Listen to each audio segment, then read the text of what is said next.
हर हर महादेव, जय भोलेनाथ। नमस्कार, मैं साधना पांडे मार्गदर्शन पे आपका स्वागत करती हूँ। दोस्तों, आज नवरात्रि का चौथा दिन है। माता शक्ति की आराधना करते करते हम नवरात्रि के चौथे दिन की तरफ बढ़ चुके हैं और आज चौथे दिन माता कूष्मांडा की कथा सुनेंगे, पूजा विधि जानेंगे। नियम क्या है ये तो मैं बता चुकी हूँ, लेकिन माता कूष्मांडा की कथा क्या है इस पर विशेष जोर देंगे, क्योंकि हर दिन की कथा हम मनुष्यों को कुछ सिखाने के लिए आती है। माता के 9 रूप हमें 9 तरीके के ज्ञान दे करके जाते हैं, तो बहुत महत्वपूर्ण है माता की ये कथा सुनना। सर्वप्रथम आप माता कूष्मांडा स्वरूप का ध्यान दीजिए, जो आपको स्क्रीन पे इस समय दिखाई दे रहा है। तो माता के इस स्वरूप को जो है वो बहुत अधिक कहा जाता है कि ये तेज देने वाली हैं।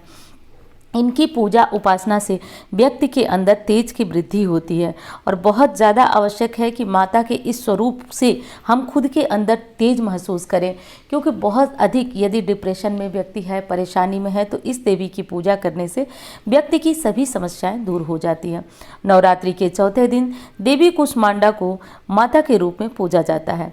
अपनी मंद हल्की हंसी के द्वारा अंड यानी ब्रह्मांड को उत्पन्न करने के कारण इस देवी को कूष्मांडा नाम से अभिहित किया गया है। जब सृष्टि नहीं थी तो चारों तरफ अंधकार ही अंधकार था, तब इस देवी ने अपने इसत हाथ से ब्रह्मांड की रचना की थी, इसलिए इसे सृष्टि की आदि स्वरूपा या आदि शक्ति भी कहा जाता है। इस देवी की 8 भुजाएं हैं, इसलिए अष्टभुजी कहलाई। इनके 7 हाथों में क्रमशः कमल मंडल, धनुष, बाण, कमल पुष्प, अमृतपूर्ण कलश, चक्र तथा गदा है। 8वें हाथ में सभी सिद्धियां और निधियों को देने वाली माला है। इस देवी का वाहन सिंह है और इन्हें कुम्हड़े की बलि अति प्रिय है। संस्कृत में कुम्हड़े को कूष्मांड भी कहते हैं, इसलिए इस देवी को कूष्मांडा नाम से जाना जाता है। इस देवी का सूर्यमंडल के भीतर लोक में वास है। सूर्यमंडल में रहने के कारण इनकी क्षमता बहुत प्रबल है। इनकी पूजा करने वाले व्यक्ति के अंदर सूर्य के समान कांति और तेज की प्राप्ति हो जाती है। इनके ही तेजों से 10 दिशा अलौकित हैं। ब्रह्मांड की सभी वस्तुएं और प्राणियों इन्हीं तेज में व्याप्त है। तो अब चलिए दोस्तों, हम देख लेते हैं माता कूष्मांडा की कथा कि माता कूष्मांडा की कथा क्या है।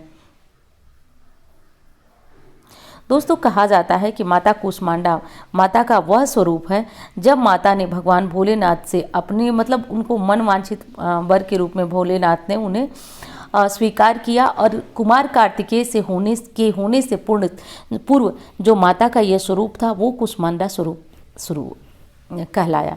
या देवी सर्वभूतेषु माँ कूष्मांडा रूपेण संस्था नमस्तस्यै नमस्तस्यै नमस्तस्यै नमो नमः। चलिए व्रत कथा श्रवण करते हैं। अब तक जो हमने माता को जाना वो बहुत ज़्यादा ज़रूरी था, क्योंकि बिना किसी को जाने आप उसकी कथा श्रवण करके कोई लाभ प्राप्त नहीं कर सकते। तो चलिए आगे बढ़ते हैं, कथा श्रवण करते हैं।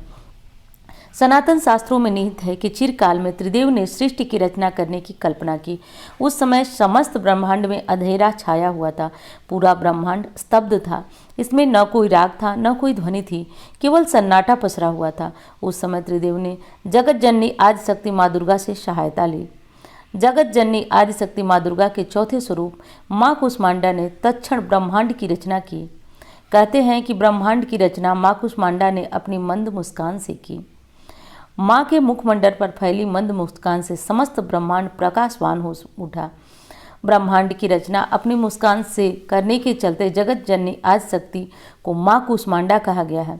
माँ की महिमा निराली है। माँ का निवास स्थान सूर्यलोक है। शास्त्रों में कहा जाता है कि माँ कूष्मांडा सूर्यलोक में निवास करती हैं। ब्रह्मांड की रचना करने वाली माँ कूष्मांडा के मुखमंडल पर तेज उपस्थित और प्रकाशवान है। माँ के मुख पर तेजोमय आभा बिखरी हुई है। इससे समस्त जगत का कल्याण होता है। इसने सूर्य समान कांति में तेज का आवरण रखा है। इस तेज को आवरण जगत जननी आदिशक्ति कूष्मांडा ही कर सकती हैं। शास्त्रों में निहित है कि माता की पूजा में निम्न मंत्रों का जप करना चाहिए। या देवी सर्वभूतेषु शक्ति रूपेण संस्था नमस्तस्यै नमस्तस्यै नमस्तस्यै नमो नमः। इससे माँ कूष्मांडा प्रसन्न होती हैं। उनकी कृपा से साधक धीरे धीरे सभी रोग, दुख और शोक से दूर हो जाते हैं। नवरात्रि के चौथे दिन विधि विधान से माँ की पूजा करने से और इन्हें मालपुए का तथा खीर का या मीठी वस्तुओं का भोग लगाने से मनवांछित फल की प्राप्ति होती है। उम्मीद करती हूँ कथा आपको बहुत पसंद आएगी। चलिए, यदि आपने हमारे चैनल पर जाकर आज की वीडियो यानी कि माता कुष्मांडा की पूजा विधि, पूजा का शुभ मुहूर्त नहीं देखा तो वो ज़रूर देख लीजिएगा। मिलती हूँ अन्य वीडियो में। धन्यवाद।